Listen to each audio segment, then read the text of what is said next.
facilitator for us today, who has been preparing for this event to share us her knowledge, to share us important aspects of what graphic designing is and what video editing is. So as you guys have seen from the flyers being sent, there's going to be 2 sessions, which is today and tomorrow. That is the 21st of December and the 22nd. So December 21st is going to be basically on fundamentals of graphic designing. And then we are going to have the second session tomorrow, which would have advanced concepts of graphic designing. And then following that, we would have 2 more sessions, which is planned for the 2nd and 3rd of next year. Whereas we're gonna cover fundamentals of video editing and advanced concepts of video editing. So as I said, there are 5 sessions which is gonna be conducted. Session 1, 2, 3, 4. You're attending session 1, that is today. Tomorrow there's gonna be 1, 2 next year. And then we do have 1 more session, which we really want you to be part of, which is gonna make everything more interesting. So this is gonna be a competition. And from the competition, we do have an award ceremony or award session, which we are gonna award you guys for the competition and the results of the competition, which is gonna be also be done on the 4th of Jan to the 11th of Jan. And then the awarding ceremony is gonna be on the 14th of January 2023. So with that being said, there are some criterias for the competition. That is, 1, to attend all 4 sessions. So this is the 2 sessions next year, as well as be part of the competition. So those who are awarded or recognized for your deeds done, yes, they're gonna award you. So be very attentive during this session and pay really close attention to what she's gonna share. Right, and talking about the award ceremony, it's gonna be physical and virtual because we have a lot of people joining in. For the record, it's 202 people, participants here. So this is gonna be an amazing session, and everybody is joined in. So for people who are far enough, it's gonna be a virtual ceremony. I think it's gonna be together, but more details will follow. However, I do not want to take a lot of time. Let me hand over the time to the facilitator who has prepared herself today. So let me introduce her. Her name is Rashmi Rajapakse, who is a creative strategist and a graphic designer. So Ms. Rashmi Rajapakse, time is over to you. Hi, everyone. I think Roy also mentioned if you could switch on your videos, that would be great. So it doesn't feel like I'm speaking to myself. So if you can, that'd be completely wonderful. So let me actually, oh, perfect. Hi, guys. So let me actually begin with a little introduction to who I am. I am Rashmi, like Roy mentioned. I've been working in the creative industry for about 4 years now. Currently, I am a creative strategist. However, I worked my way up from graphic design. So there was a lot of experience in terms of graphic design and then moving forwards to being a creative strategist. And one thing, so a few of the brands I've worked with is I work with global as well as local clients. So locally we have Kiehl's, Ravello. I also work with Costa Coffee. I worked with Disney at some point. So there's a lot of experience from here and then. I'd love to share that with all of you. So let me just share my screen. Also, one thing I would like to mention is if you have any questions while I'm speaking, please feel free to leave them in the chat box. That way, after every round, I will kind of take you through, I will actually read them and see if there's anything that I can answer. Without further ado, let me just start. Can you all see my screen?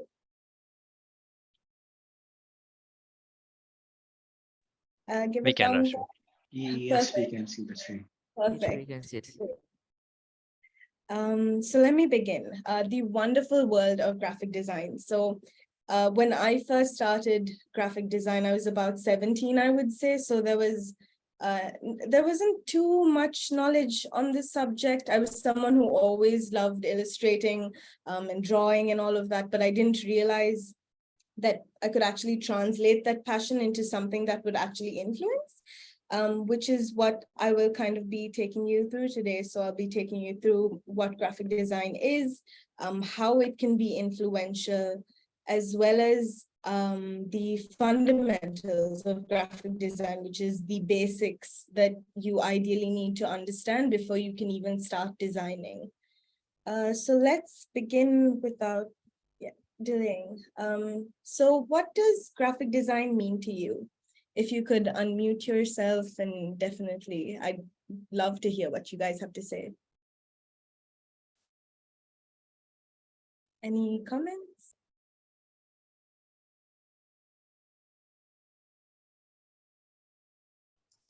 A way of Hope I'm art. audible. Sorry? Hi. Hope I'm audible. Yes. Yeah. So for me, basically, graphic designing means like it's a creative process for me personally to express myself, my creative ideas through a graphic in a particular graphical way. Yeah. Anyone else?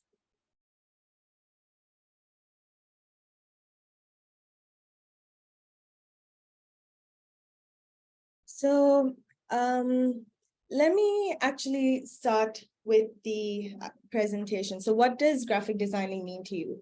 Over time, I've heard a lot of different answers for this question.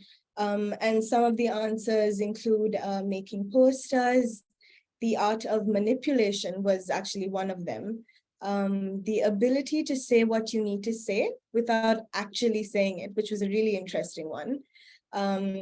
And finally, from all the aunties and uncles who might not necessarily understand what graphic designing is, it's no medical or law degree, but it's something, I suppose. But in actuality, graphic design is the skill and the art of communicating visually. And graphic design as a whole is sometimes misunderstood because a lot of people assume that graphic designing is just putting a bunch of pictures together and slapping on some text on it. But in reality, there's so much more to that. There's so much thought process to it as well. So let me just give you a context of graphic design. So graphic design is actually, it's everywhere, whether we ignore it or whether we actually notice it, it's something that you cannot miss. It's in the signs, the street signs we see on a daily basis. If you were to walk through PETA, you would see a billion signs everywhere, overwhelming amount. It's even on the little sticker on the fruits you get, as well as my favorite one, it's on the tooks that we go in on a daily basis, the wonderful tuk quotes. So it is a part of graphic designing, as whether it's a good design or a bad design, or whether it communicates anything at all. It does communicate something at the end of the day. So it really is everywhere, and very often it usually is taken for granted because we do, these are things we see every day, so it goes unnoticed. And I think when we say this graphic design, again, the idea is that it started about a while back, but it's actually it started way before than we can imagine. So it actually started with cave paintings, which was an interesting concept because in my head, cave paintings just meant visuals. But even at that time, people tried to communicate a message using little symbols that they know of.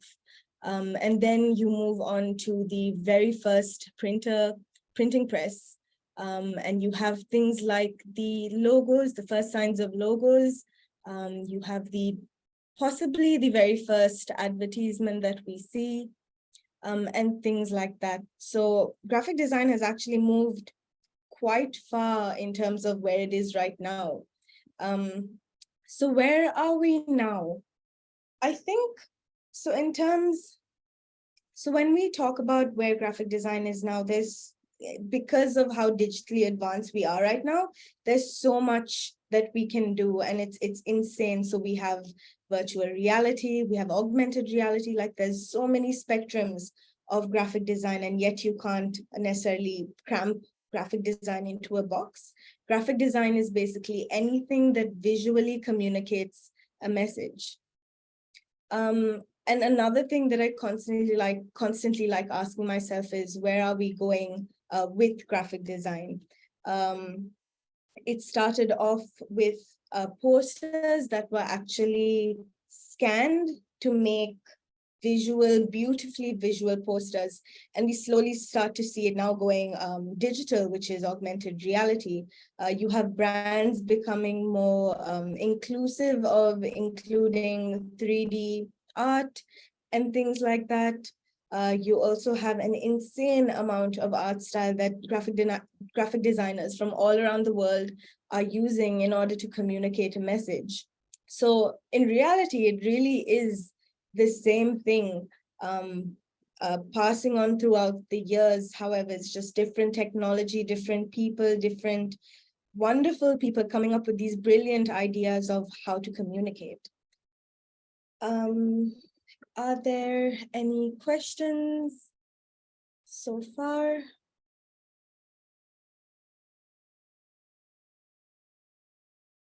Sorry.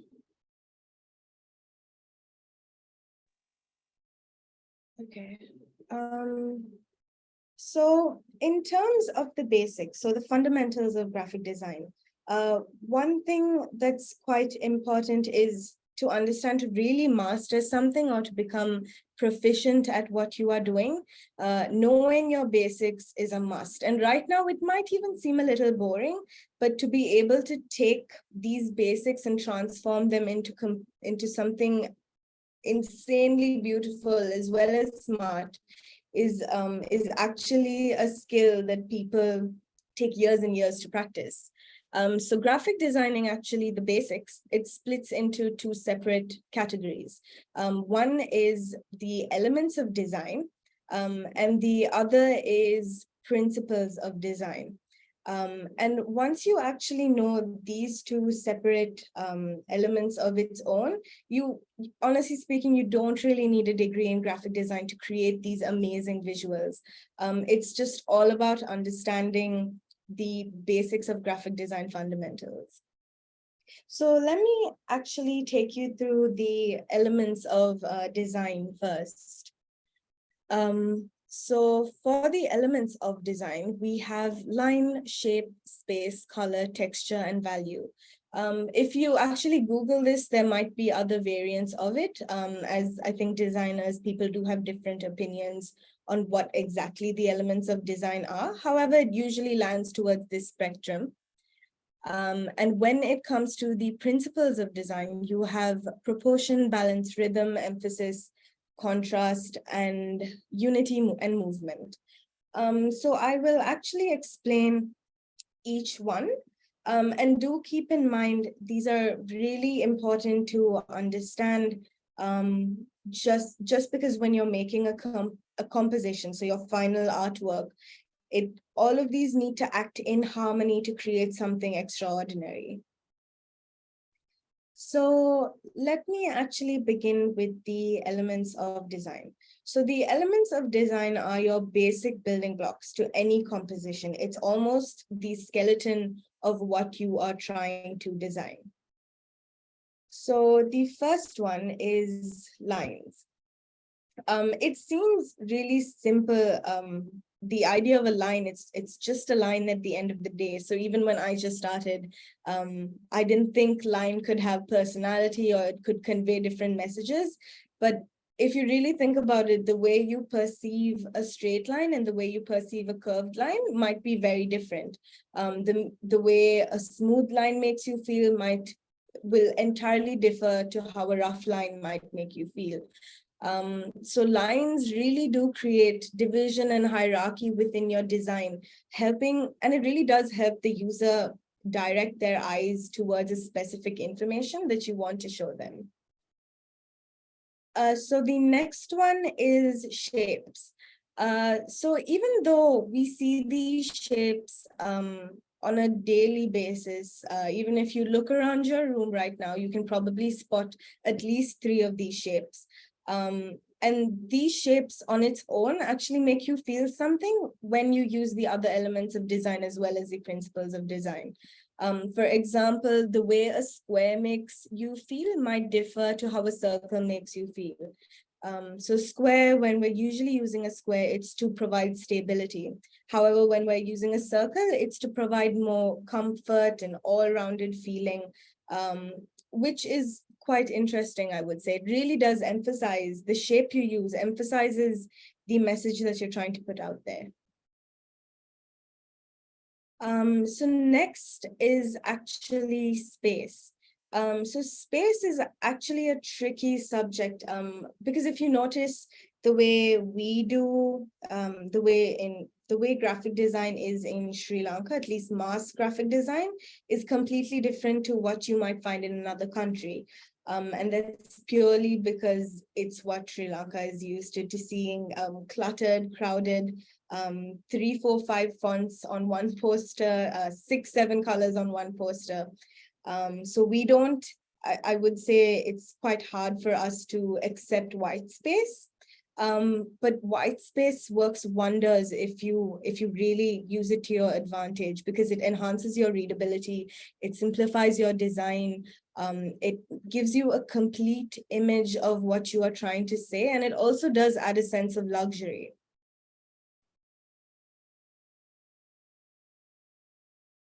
So the next thing, color. So color, I would say, is one of the biggest areas of graphic design that people rely on heavily, just because of how much one single color can convey.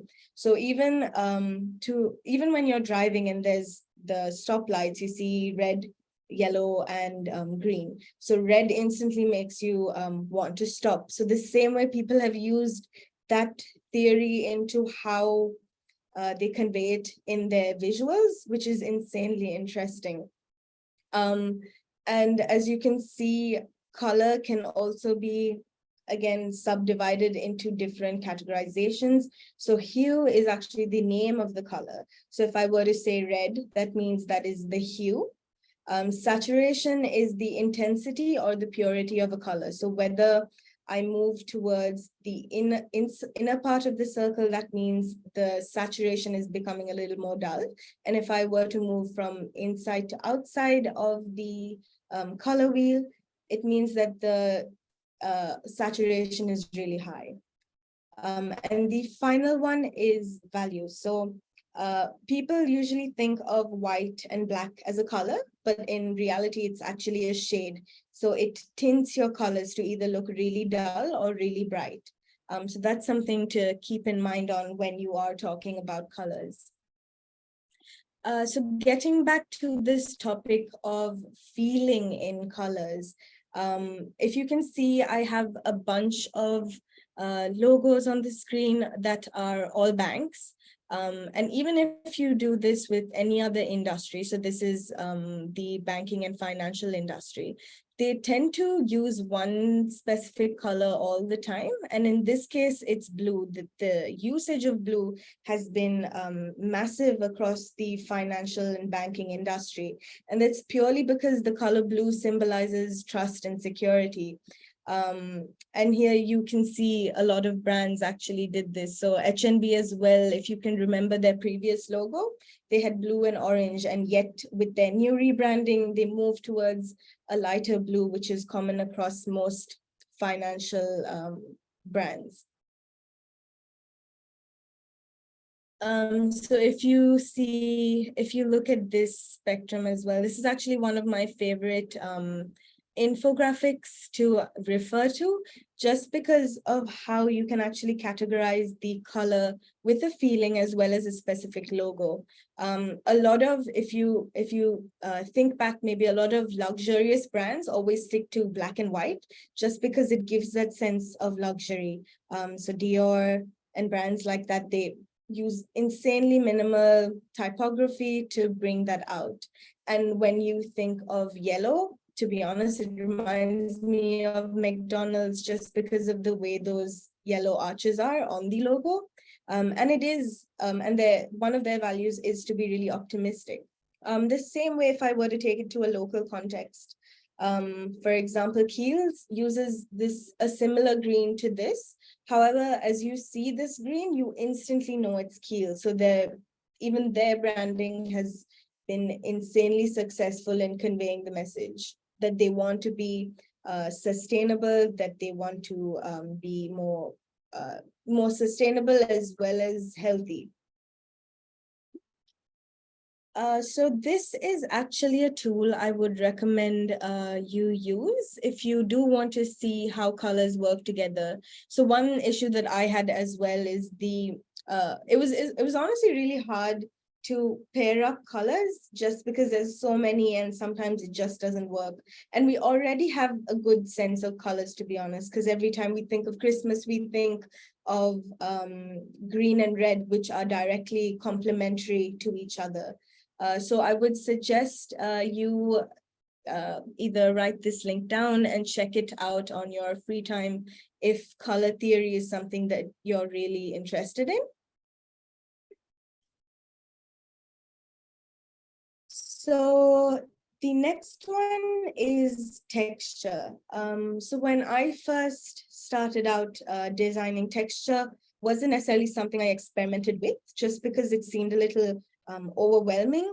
But texture now is something that I use all the time, because it brings so much more depth into any visuals that you're creating.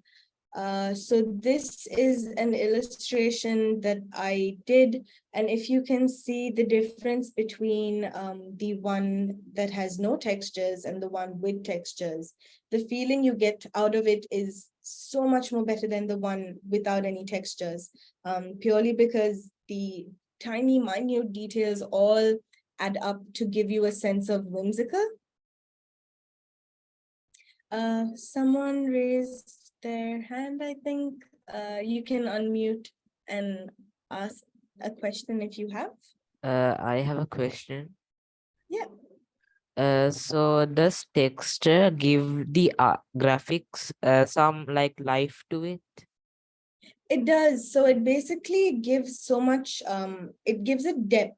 So when, even in like real life, like when you, let's say you're looking at a person, there's so much more to their face than just having eyes, a nose. There's small marks, there are beauty spots. It acts the same way in graphic design.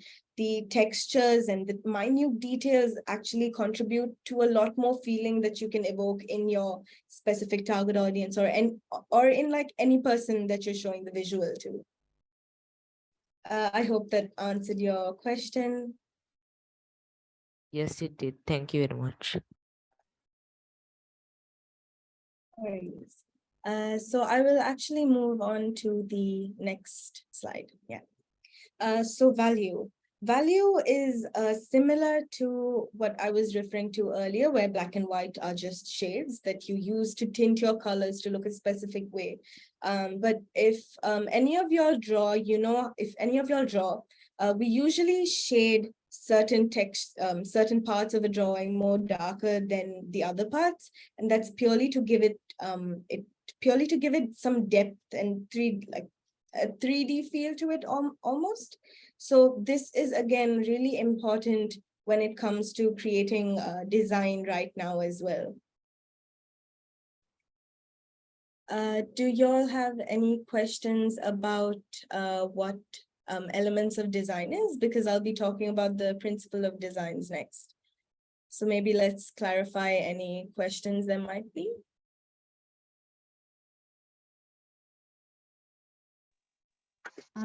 Could you kindly run through line and shape again, please? Yeah, Thank of you. course. Line and shape. Yeah. So like I mentioned earlier, lines, they might just look like lines, but again, every single thing that you do while what you're trying to evoke, the feeling you're trying to evoke in your target audience or in another person that's viewing it.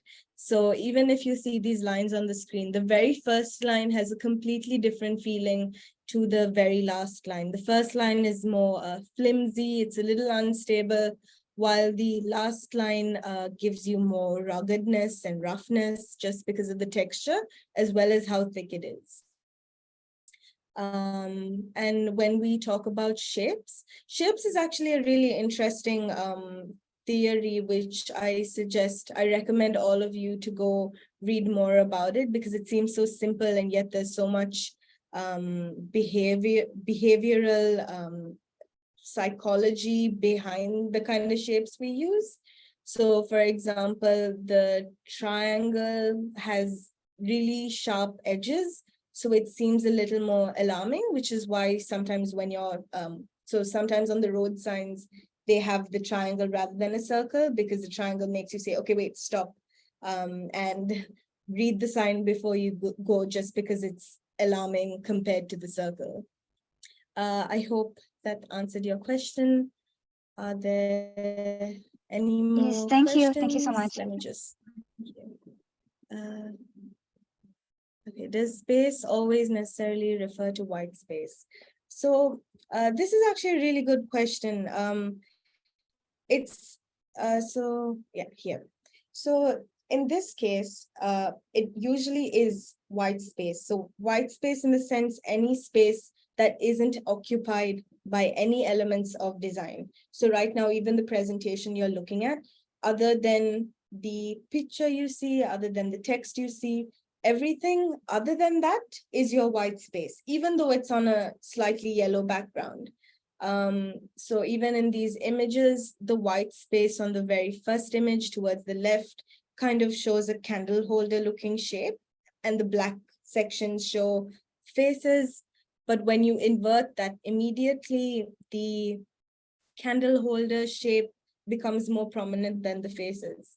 And once you combine the two, in this case, at least, the white space definitely stands out a lot more than the darker space does. So white space is usually the space unoccupied by any graphic design elements. Is there anything? Yes, go for it. I think so.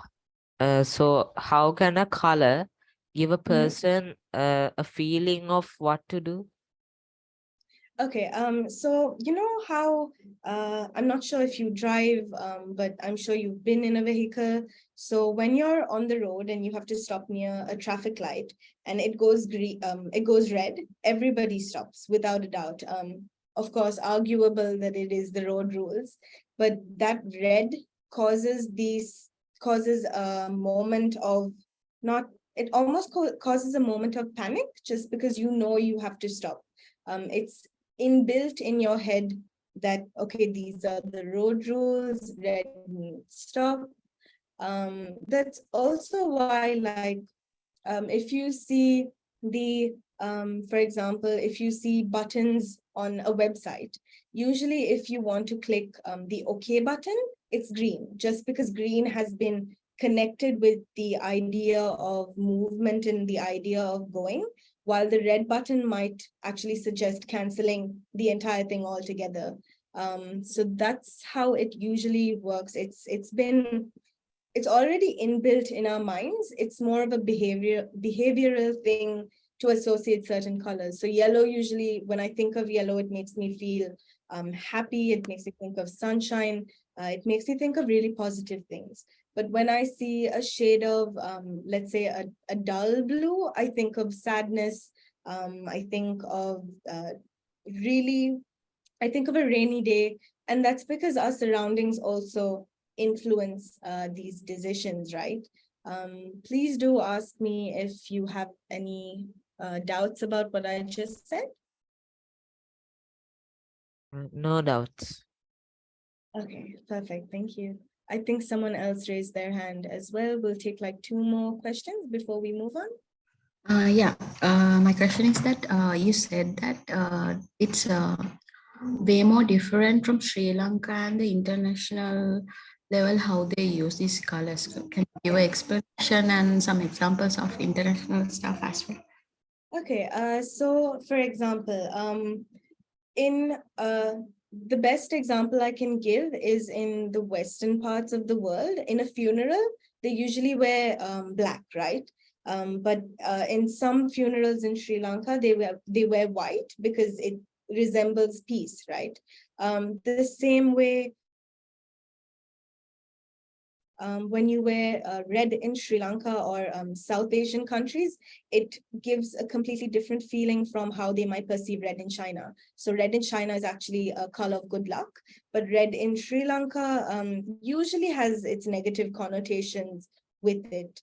How else? For example, the designs that you build and you create depend on your target audience completely, without a doubt, which is why a lot of our visuals are still really cluttered most times, because that's what speaks to the mass target audience. So usually if I were to design for, let's say, the audience in Sri Lanka, I would consider the visuals in Sri Lanka and I would look at them. I would see, okay, what works, what doesn't.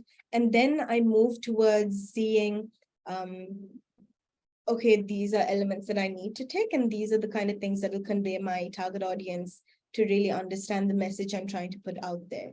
But when I take a more global, when I take a global audience, so I did some work for Costa Coffee. So Costa Coffee in Canada, no, Costa Coffee in Bahrain, sorry. Costa Coffee in Bahrain. So the way they visualize their images are completely different. They love their white space, right? In Sri Lanka, people don't really like the idea of white space because they say it's too empty. But in other countries, people like their white space. So it's really minimalistic visuals and things like that. So it really does depend on what your mass audience or the person you're trying to make a visual for knows, what they're comfortable with. It really does depend on what they surround themselves with. I hope that answered your question. So there was another question here. For the perfect combination of colors, is it necessary to have the knowledge on color psychology? So the perfect combination of colors is, I would say, it's directly linked to color psychology, especially when you are designing, because even if you are, let's say you're designing a poster, you want your poster to evoke some sort of emotion out from your target audience. Let's say I was designing a poster for a music festival, right? And it's a happy music festival. So I would instantly go for warmer tones, which is yellow, orange to the red spectrum, just because it conveys that message of happy, bright, positive.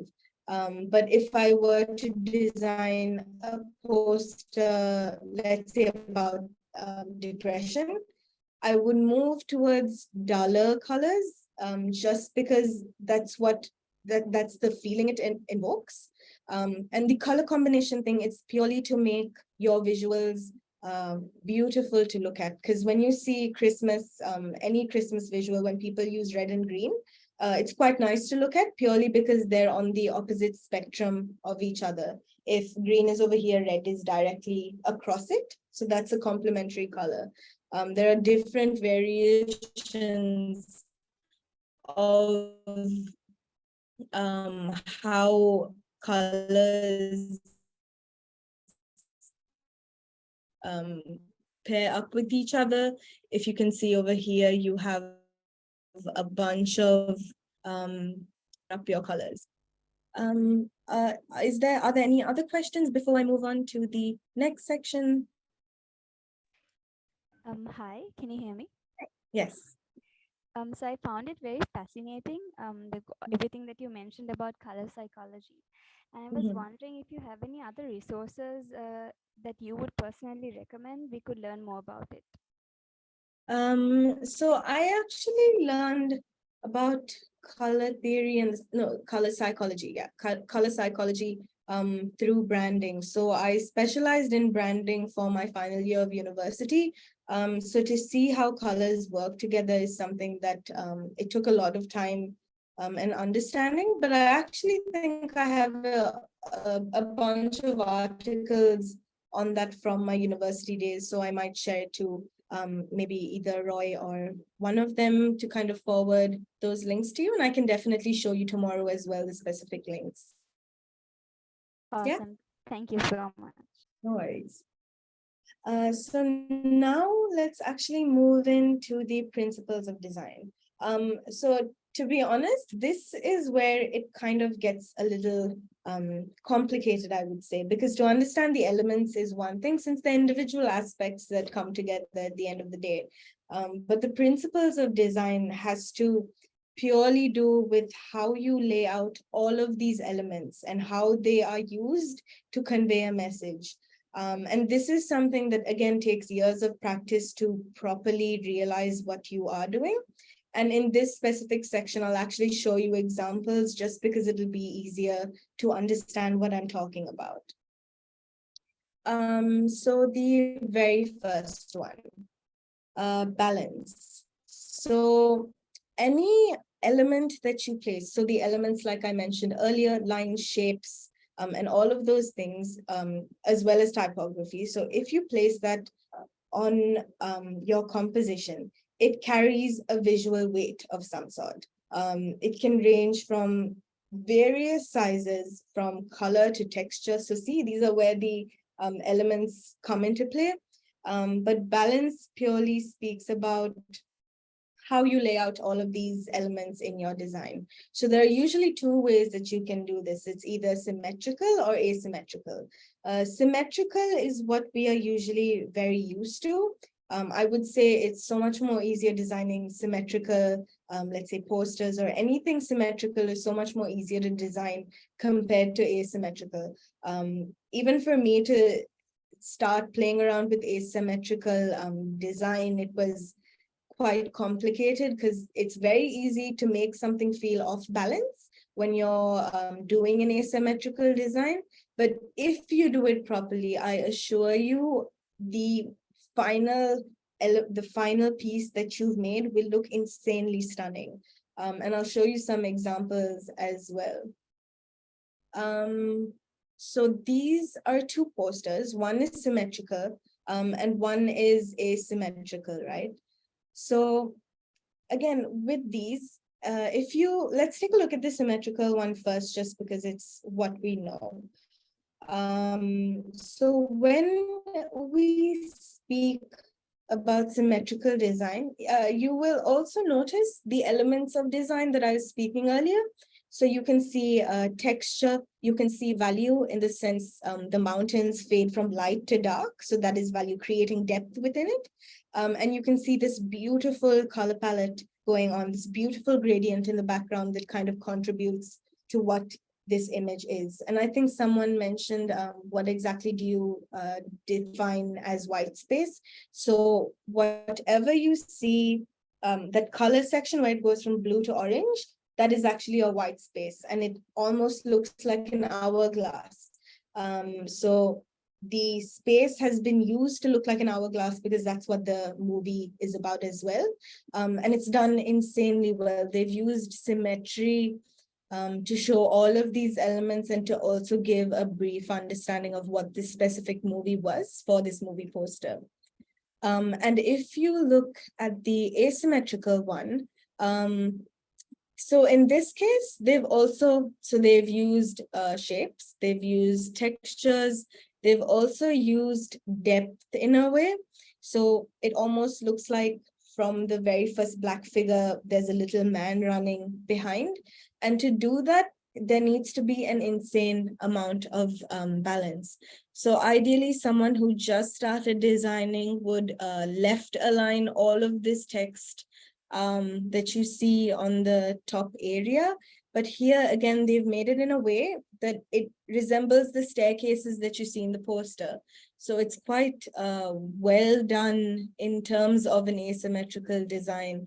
And to understand asymmetrical design, it's always best to experiment with your shapes being black and white first, and then kind of build your way up with color. So the next one is contrast. So contrast actually refers to the level of difference between the different design elements in order to create visual hierarchies. So hierarchy means the ability to give importance to your design elements. So the importance to give, it's the ability to give importance to specific things within your composition. So let's say you have, you're designing a poster, you would have to make design decisions whether the poster wants to highlight the visual, or is the text the most important part. So those kinds of things need to be decided while you figure out your contrast. In a layout, contrast again is applied to create hierarchy between different things. For the instance, this specific example, contrast can create a focal point to certain elements, right? So in terms of color, the red word typeface, they're much thicker than the font that you see in front, which says Jackson's, which is much thin. So your eye automatically goes to the red and that thick typeface, that specific font compared to the font in front. So as you can see, the kind of contrast that's made in this has been done in terms of fonts, and as well as considering your elements of graphic design. Next would be proportions. So I think proportions, again, if you're someone who draws, you might understand proportions a little better. But in terms of design, it's the sense of creating unity. And when you look at something, it needs to make sense. Because if in this specific image that I have here, if the tree was much smaller, significantly smaller than the house, it might be a little upsetting purely because usually we have these massive trees, and the house might be considerably smaller, right? So proportions as a principle, again, doesn't necessarily refer to the size of one element, but it refers to the relationship of two or more elements. In like layout hierarchy, this is typography. So in that kind of, in those compositions, the text is probably much bigger than your body text, which is the extra information that someone might need to know. So again, when you achieve a good sense of proportion in a composition, it can add an insane amount of harmony and balance, right? For example, in this poster, hopefully, I think majority of you might know the Incredible Hulk. So we already kind of know he is known for how massive he is when he becomes the Hulk, right? So over here, they've used proportion to exaggerate the difference between him when he's a human and him when he gets a little angry. So they've done that incredibly well in this specific poster. Another example would be this. And over here, they've actually used one proportion. If you look at the overall visual, it's one single size. However, they've done proportion in terms of their text. So the first thing that kind of runs that you see is poker run. And then you have that beautiful contrast that the white text on the black strip shows. And then you kind of go through all of the other information. So this is using proportion in terms of typography, right? So when it comes to rhythm, again, I would say it is slightly, so the next few ones I'm talking about, the next few principles I'm talking about are slightly trickier. They're probably things, if you do already design, they're probably things you already do, but don't really know what to call them. But rhythm, it has a more complexity than the previous ones, right? So rhythm is a visual tempo of a combination of elements. When used repeatedly and with variation, it gives a feeling of organized movement. The same way, like if I were to clap my hands at a constant pace, there's one specific sound, right? But if I were to clap my hands increasingly, it gives a different sense of feeling, right? So it's the same thing, but in terms of visual representation. So here are a few examples. So in the example on your left side, the lines aren't necessarily arranged in a specific pattern, but there's a repetition of elements with specific variations in it. So it creates this sense of rhythm with it, right?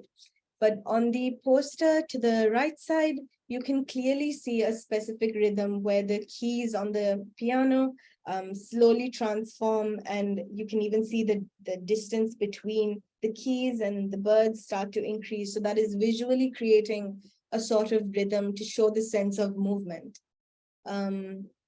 So again, it is a little tricky to understand, but experiment as much as you can until you get these basics right. The next one is emphasis. So we already do this without thinking, actually. So when we want to highlight, let's say on your textbooks, or if you're reading a book and you want to highlight a specific thing, you might draw a line on it. You might grab your highlighter and draw over it. And this is purely to make it pop out, right? It's the first thing you want for people. It's the first thing you want people to see, or for yourself to see when you read this entire, like, let's say it's a huge passage, right? So emphasis in simple terms, it's a strategy to really get the viewer's attention to a specific design element. It can be in any form of a button on a website, an image, it could be the text or the image. But the purpose is to really create something that will stand out from the rest of the page. So here are a few examples. So on your left side, you have a website that I created for MAS. And you can see the call to action button, which is the one on the very top right corner, which says download the test protocol. That is in red, and instantly your eye kind of moved towards there purely because there's so much white space around that button as well. So it creates a sense of urgency, it creates a sense of importance to it. And the poster on the right side, which is for it, chapter 2, they've used emphasis, but you could also relate it back to color, right? So they use the color red to really make it pop out, to really make it stand out. And even in terms of emphasis, which is the balloons, which was one of the main features of their film, like they constantly use these red balloons. The name "It" is in red as well as the day it's coming out, which is September 6th on the very bottom of the poster. So you can clearly see how emphasis is used, again, in this case with color, to really showcase a message that you want to. So in this design, it's actually a little more different, because if you look at the color alone, it all comes from one color, just different, one hue, just different shades, right? So it's orange, but you also have a slight variation of an orange. You have the blacks in the background. So although the image is there and it's beautiful, the main emphasis is on the text, which is why they've made it so prominent and out there, right? So text, so emphasis is basically anything on your composition that you want to really highlight. That's where you kind of use emphasis using your elements of design. So we have 2 more to go. With Unity. So Unity is again, it's a gray area in design, I would say, because Unity can mean a lot of things for different designers. But in the basic understanding of it, it's to create harmony produced by all of the elements in your design piece. For instance, using similar colors that match. So in the previous example, we saw they used a lot of orange as well as the different shades it has. Harmony could be using 2 fonts that might match together. And you can really achieve unity by making clear relationships between your different visual elements. And again, to practice this would make more sense. That way you give yourself a definition. Although we have all of these different principles and elements, when you really practice the art of doing, of creating a visual, you might understand it better than someone saying it to you, right? But the lack of unity, again, in this case, would make your design feel cluttered, confusing. Viewers might actually be attracted to the wrong thing, and things like that. So a good rule of thumb is to place your element in a design only if it enhances the message. A lot of times, so let me take the local context. When people target towards mass audience, they use a lot of fonts, a lot of colors, a lot of text. And then you can put all of those, but it's an important question to ask, okay, where can I take it away, right? How can I make it crystal clear to whoever is looking at this visual to really understand what I have to say? So here are a few examples of how I understood Unity. These are things that I experimented when I was in uni. It's something I would suggest you do as well. You can just take a sketchbook or just cut some pieces of black paper as well as white paper and experiment on Unity. So the very first row, you have verified Unity, by proximity, less verified. I think I might also share this presentation across because it might help you get a better understanding to individually looking at these things and really understanding what's going on, right? To take it to a more poster context, this is a poster designed, I can't remember the artist, but it's for a movie called Black Swan. And here they've used Unity as well as rhythm, the thing we talked about earlier, where you see a specific movement.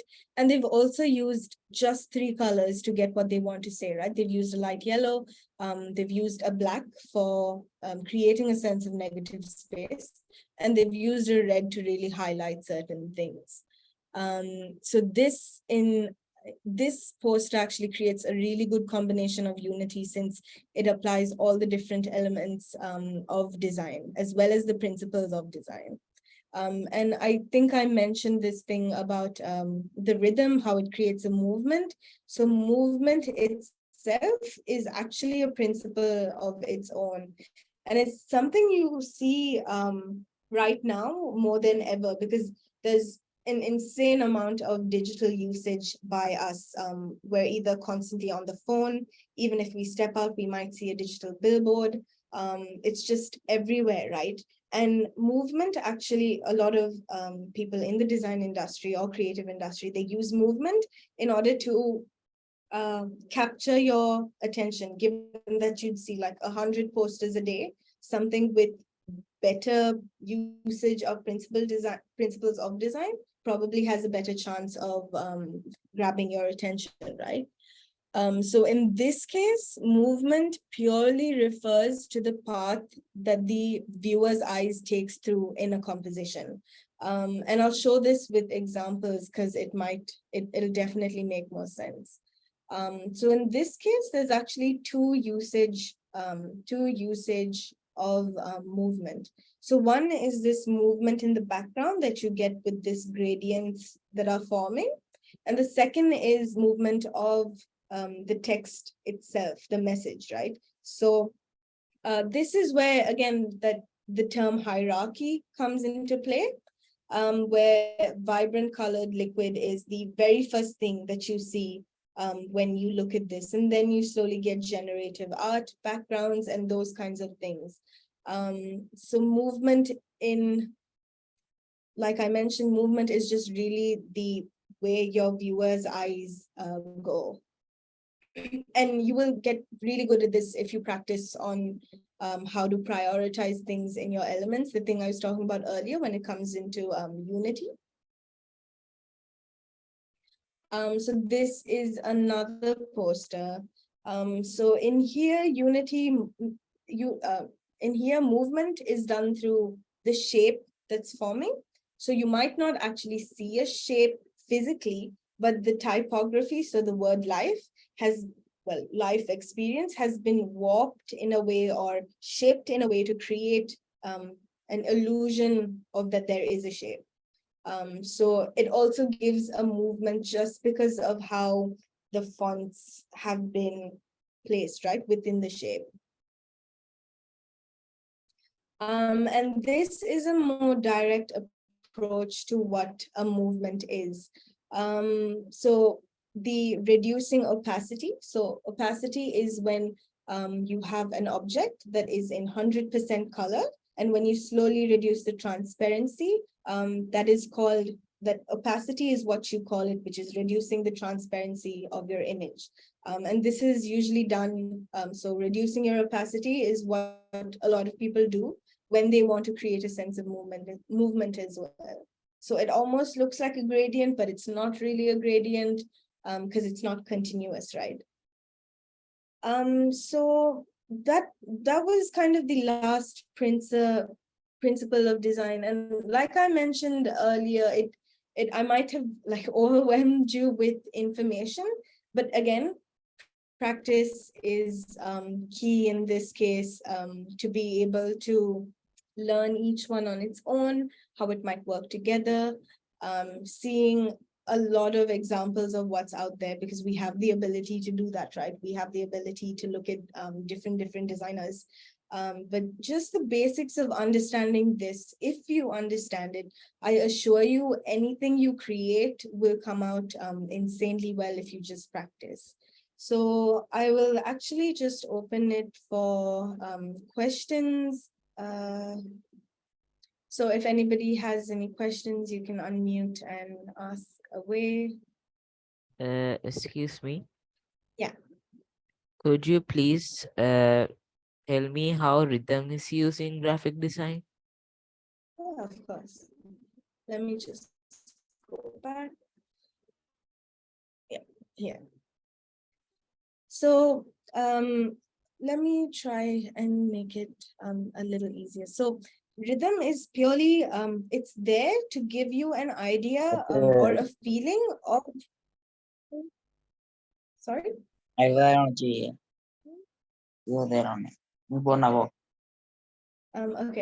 so rhythm is purely there to give you an idea of that movement. So the very last thing we spoke about were movement within hierarchy.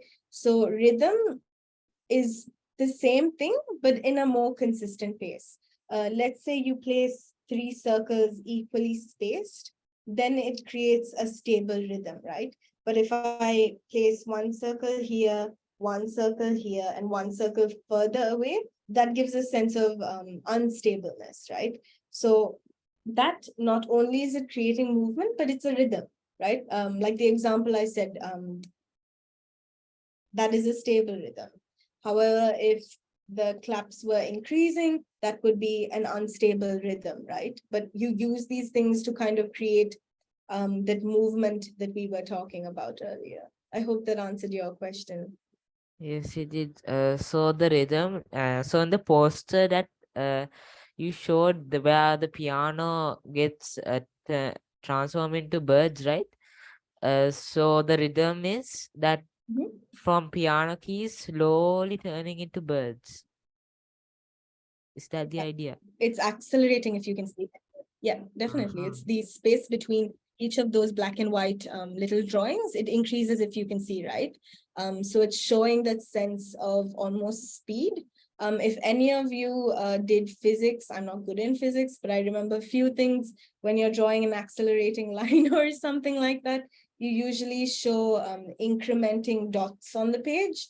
And if it's a stable speed, you show a constant, like you show dots, but they're constantly spaced with equal amounts of space in between each other. So that might be a good reference point as well. Anybody else? Would you be able to explain contrast again? Of course. Let me just find it. Okay.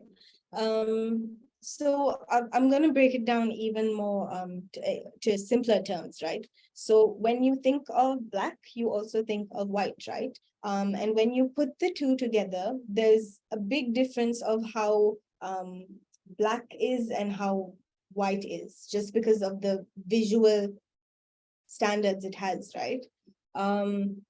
And contrast is really just used to create these visual hierarchies. All of these principles of designs, the final, the reason why we're actually learning them or studying them is purely to understand how to make a good design. The argument of good design and bad design can maybe take on another day. But the end goal is to really create a design that communicates your message. And contrast is one of those things that you should really rely on. If I move to this specific poster, even though we're talking about balance here, the contrast over here is in terms of colors. So blue and orange are completely different spectrums, right? Blue is a cold color, orange is a warm color, they're contrasts. But when you blend them together, it creates this beautiful gradient that you really can't ignore, right? In the case of this specific thing, contrast has been done not only in the kind of fonts that's been used. So in the back, you have a sans serif, like a narrow sans serif, and in the front, you have this beautiful handwritten font, the script font that's been used. So it's almost like two different personalities, right? Let's say you take a goth chick as one element, and you take, let's say, Barbie as one element. They're two different contrasts, right? One prefers, let's say, black, one prefers pink. They're on the opposite sides of spectrums in terms of their like. But sometimes, also this is something you can practice, but when you combine them together, you might actually get a chance of creating something unimaginably beautiful, right? So contrast does really help create focal points in certain things, especially when they're unexpected things. Is color the only way to show emphasis? So like I mentioned earlier, all of these things technically add on to show emphasis, right? But color is actually one of the biggest elements that you can use to show emphasis, purely because of the way it is. But also emphasis can, if let's say you can't use color and you have to use black and white, emphasis can be done just by the shapes. It's not just color, right? So the fact that this circle over here is much bigger than the circle in the back, it creates an emphasis of almost, it does create an emphasis, right? Just because it's much bigger compared to the one in the back. So I hope that answered your question. Do you have websites or apps you should use for graphic designing? So in terms of any websites or apps, I think it would, so things like FreePic, Pixels, they're all free tools that you can use to get imagery. The other tool that I use is that Color by Adobe to see what color palettes make sense. There's also this tool to get color palettes directly. It's called Colors, but I think with 2 O's in the beginning. I will send all of these reference links to you all if it's possible, because it'll just make it so much more easier. But is there anybody else that might have any questions?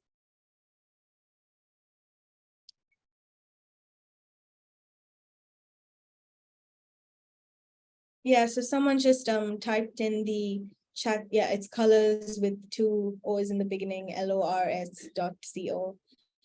So that tool is incredible to get color palettes and stuff. How do you differentiate good design and bad design? I think that's honestly such a good question, but I think I'll answer it towards the end of the session, just because it's there's so much going on with just the question alone. But I'll definitely answer that in the end of the session. So I think I will move on to the final few slides that I have for you. So the next thing that we can't miss when it comes to graphic design is typography. So honestly, typography was something I absolutely hated when I first started out designing, just because I didn't understand why a font should make me feel a certain way. It's just fonts, right?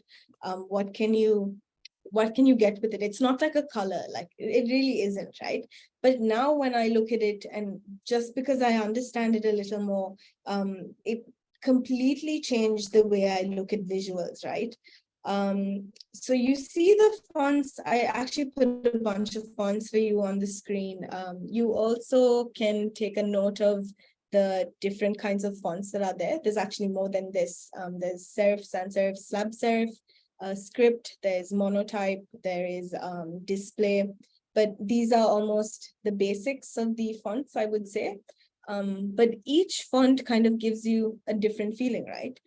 So the modern font is sans serif, and a lot of designers argue that one of the most modern fonts is Helvetica, and obviously the most overused font is Helvetica. Which is kind of true, but it does give a feeling of modern, like it does give that feeling of modernness being in it, right? You have this serif font, which is usually any fonts you see with a little curved piece. I would say it's almost like a foot sometimes. That's the easiest way to describe it. You see things like that where it comes and it almost gives you this classy feeling just because of how the words, of how the font has been designed, right? So fonts definitely has, typography has, like fonts definitely has, it has personality, right? It's not something that you can ignore easily as well. And like, if you look at this itself, there's so many fonts over here. But each poster in this case has a different feeling of its own, right? This is actually one of my all-time favorite graphic designers. So she is an American graphic, this is her work, right? So she's an American graphic designer. She's also a painter. And she owns this design firm called Pentagram. You should definitely check her out. Her work is it's quite incredible because she started she started designing before digital technology was a thing. So you didn't have Adobe Illustrator and stuff like that. You had to manually do the graphic designing. So taking words out, pasting them, scanning them, printing them, adding color. So it was a very manual job back then. So she really paved the way for how graphic designing is. She's one of the people who has done this, right? And in this case, she uses a lot of typography. And it's beautiful the way everything is laid out because you can read it on its own. It's a little overwhelming, I agree, but it does the job that it needs to do in terms of who their target audience was, right? Another designer is that I can't not talk about is Stefan Sagmeister. So he is an Australian graphic designer. Yeah, an Australian graphic designer and a storyteller as well as a typographer. So I think he mainly works in the music industry. So he works for the Rolling Stones, Jay-Z, I think Talking Heads is one of the bands. So he works with a lot of people in the music industry, and he creates these beautiful, honestly, it is like a piece of art, but at the same time, there's so much thought behind it. Because in this case, he's used texture to show his typography. And he's also used certain color palettes that give you a mood to feel with it as well. So do search his work up as well. The next one is Paul Rand. So Paul Rand, I would say, in my opinion, he is the god of branding. He kind of paved the way for a lot of big brands to have these really beautiful yet simple logos. And Paul Rand is, he's basically an American art director as well as a graphic designer. And he's best known for his corporate logo designs, especially IBM, UPS, Morningstar, ABC. Like those were, those are like legendary in terms of branding just because of how it was done. And he's one of the first American commercial artists to embrace Swiss style graphic design. So again, that's something you could search up if you're interested. It's Swiss style graphic design. But yes, he was one of the, he really, again, the reason why I'm showing you all of this is to show you people who have understood these principles of graphic design and how far they've come, right? Another person more within a local context, I would say, is this multidisciplinary artist called Movindu Binoy.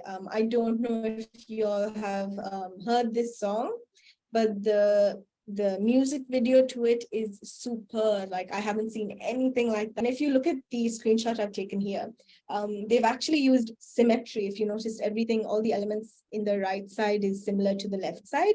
And then in the middle, you have this big centerpiece. So although it seems chaotic, you clearly have a distinct hierarchy. You can see SV, DP clearly highlighted as well. So do take a look at his work as well, because he kind of redefines graphic design, or like design in a different way, I would say. So yeah, like I mentioned earlier, the reason why I kind of took you guys through those is to purely understand how design can be so effective, right? It's insanely effective if you know the principles of graphic design as well as the elements of graphic design and how to make them work with harmony, right? Again, graphic design is just emotional design at the end of the day. It's not just slapping a piece of, like slapping a photo on a paper and putting a text on it and calling it graphic design. It takes a lot of emotion to bring out something you really want to bring out. I would say it's art, but you're designing for somebody else. In the case where art designs for themselves, graphic design is all about the user or the person you want to design for. Without a doubt, it's for the user you're designing for. Even when I design something, I can't think about what I might like because they're not my target audience. I have to think about what the target audience might like. And it takes a lot of time and practice to understand these fundamentals and try to influence or communicate with the target. But with enough practice, honestly speaking, if you catch these basic elements, it would be easy to understand and create beautiful artworks. So that kind of concludes the presentation that I had for y'all. Are there any more questions that you would like to ask? Excuse me. Yeah. So symmetry means that both of the sides are equal to each other, and asymmetrical means that they are not. Yeah. So again, those are gray terms, right? Symmetry directly means if one side looks like the other side, like you mentioned. Like, you know how there's a saying, not a lot of people have symmetrical faces. One side will always be different to the other side. Then you could call it asymmetry, but it still works, right? Even though the right side of my face might not look like the left side, it still works as a whole. So the way you explained it is right. That's great. Any other questions? So I can answer the question, how do you differentiate between a good design and bad design? This is something that I'll be talking about more in tomorrow's session. But in reality, there's, so basically everyone has a creative opinion, right?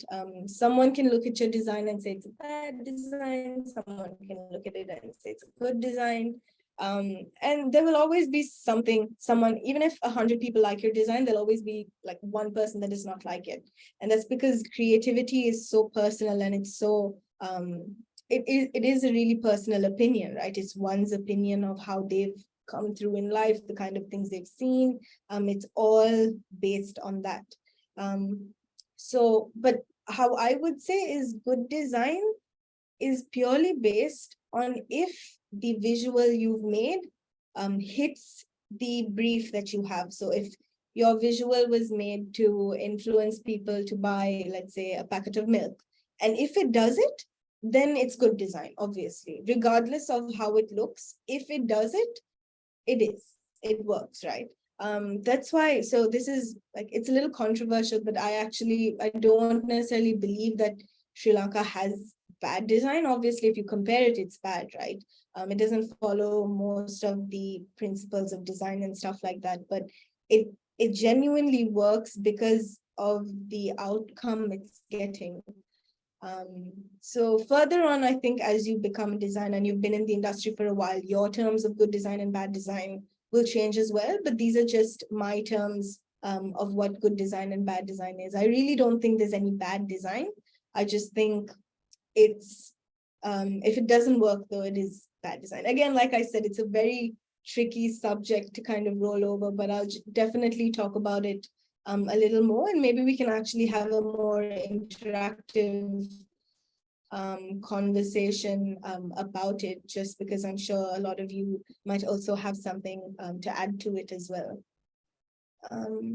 So one of the questions is, how do you avoid the Sri Lankan impulse to cut up your designs or get rid of that mentality? So the one thing about change is that you can't create change from, like, you can't create it like this, right? Change needs to be little increments that over time people get used to it.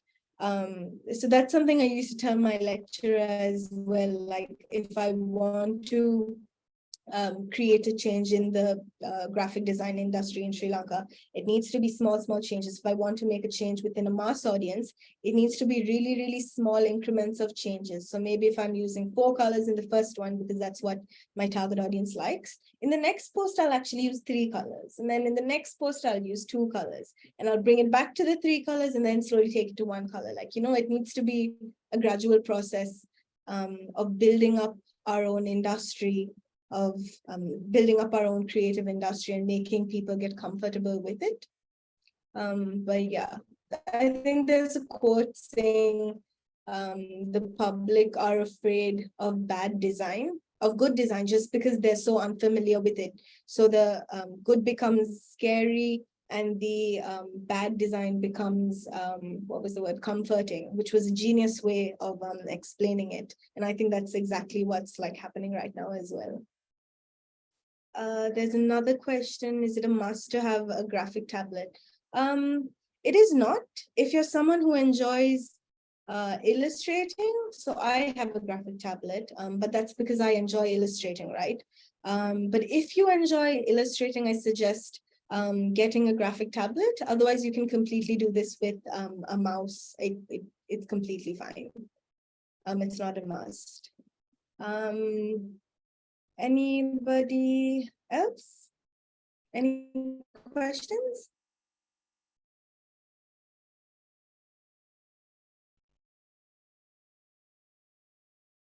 I think maybe that might be it.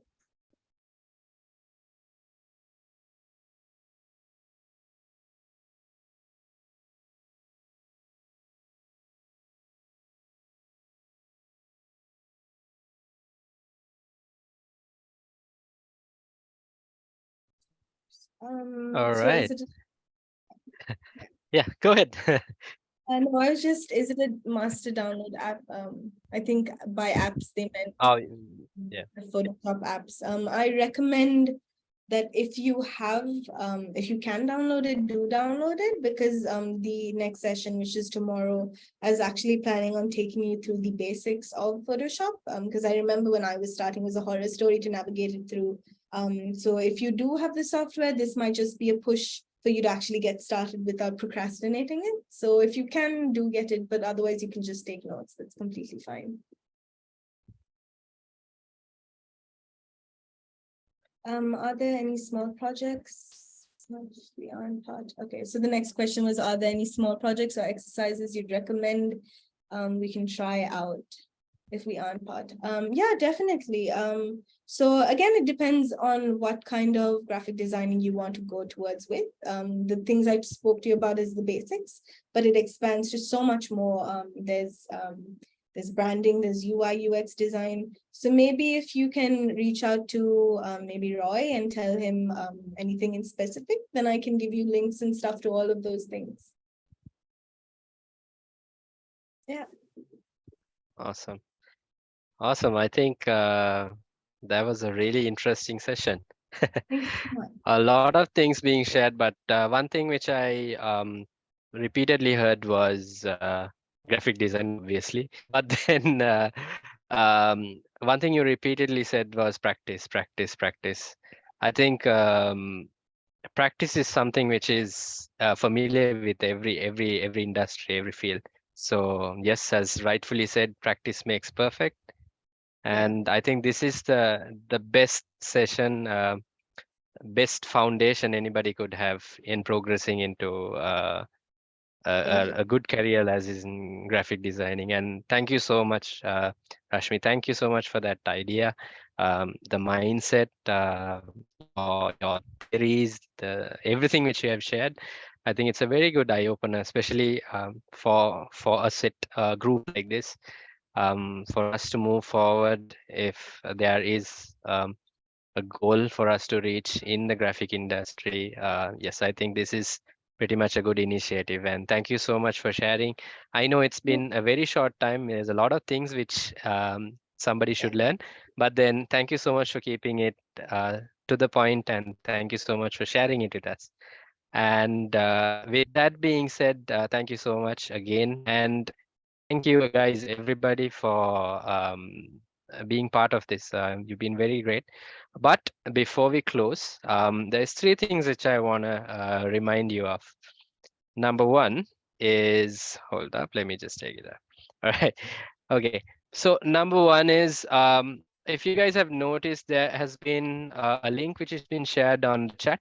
This is just to mark your attendance. So guys, it would be really, really great if you could mark it. I would urge you to do it because there is also a question on the chat asking whether there are any competitions. Yeah, what is going to happen is these 4 sessions are going to be the foundation for you.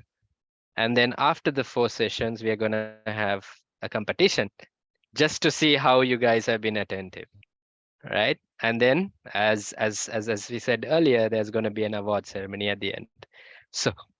So guys, be very attentive during this session, and also do not forget to mark your attendance in after each session, because all these sessions would be recorded and the attendance would be captured. So if you do very well on the competition, which is after the 4 sessions, you would we would check the attendance as well. So we better find you there as well. So we want you to be part of it. So just mark your attendance in the link. If you have not seen the link, just go to the chat box, scroll down the comments, and you will find the link. Apart from that, yes, as I said earlier, we need you to attend all 4 sessions, session 1, 2, and 3, 4. And to be part of all these sessions, mark your attendance so that after these sessions, it'll be easy for you to be part of this competition, right? So once again, the competition is right after the 4 sessions. And the very last thing which I want to ask everybody, including everybody who is here, close or far, to switch on your camera so that we could take one quick virtual picture. I think we'll have somebody from the board to help us out with the picture. And so guys, please switch on your camera. Right. So let's see. All right, here comes the faces. And we need more. All right.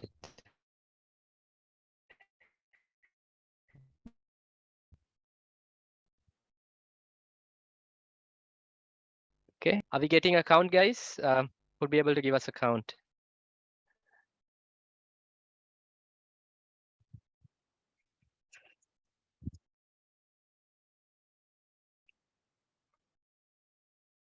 All right.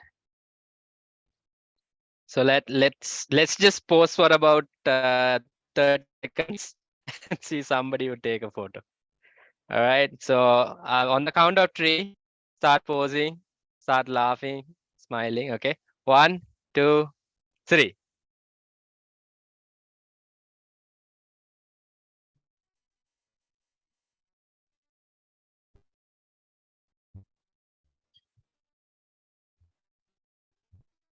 So let's see whether have they got it.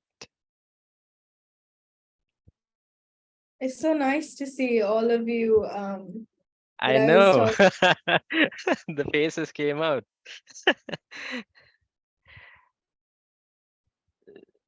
All right. I think are we good with? I think we got some good pictures of.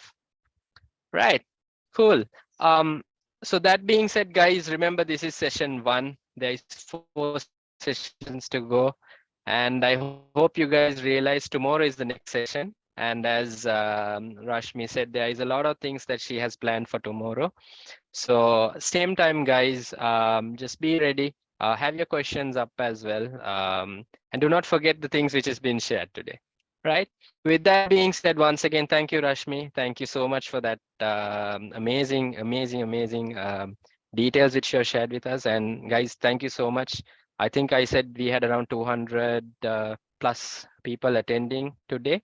Guys, please come tomorrow as well. I think today we learned a lot. Tomorrow is going to be the finishing for graphic designing. So then we are going to move on to video editing. Right. With that being said, thank you so much once again for joining in. Thank you for being part of BrandIn Phase 2, graphic design and video editing.